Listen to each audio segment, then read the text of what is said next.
Samsung has recently released the Galaxy F36 5Gi. This is a new device in the mid-range category, and it is focused on providing long-term support, similar to many mid-range devices produced by this manufacturer. The design of the phone includes a rear finish made of synthetic leather, a material Samsung hasn't used in quite some time. Additionally, the camera module is somewhat distinct from what we commonly see today, featuring two separate modules.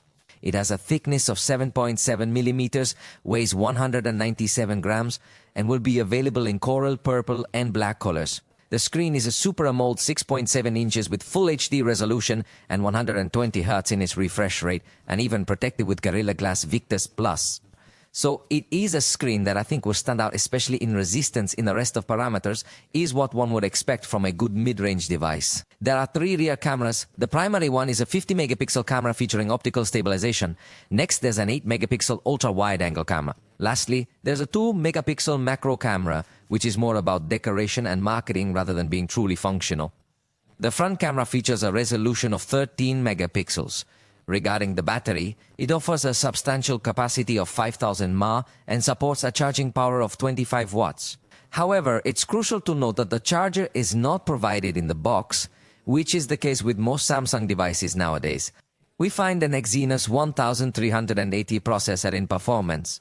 It's accompanied by either 6 or 8 GB of RAM, along with 128 GB of storage. This confirms that, in this particular case, we are discussing a device that falls within the mid-range category. However, its major selling point will definitely be the software, which is a typical feature in Samsung products. It operates on Android 15 with One UI 7. Although it doesn't yet include the very latest versions, Samsung guarantees 6 generations of software updates, along with 6 years of security patches. This offers remarkably impressive support for the segment it competes in. This device has been announced for India with its pricing starting from 17,499 rupees. That's about $210. However, please let me know in the comments your thoughts about witnessing this promise of 6 years of Android updates on a lower mid-range device. Do you believe it's the most crucial feature, or do you prefer other more advanced specifications? I would love to hear your opinions.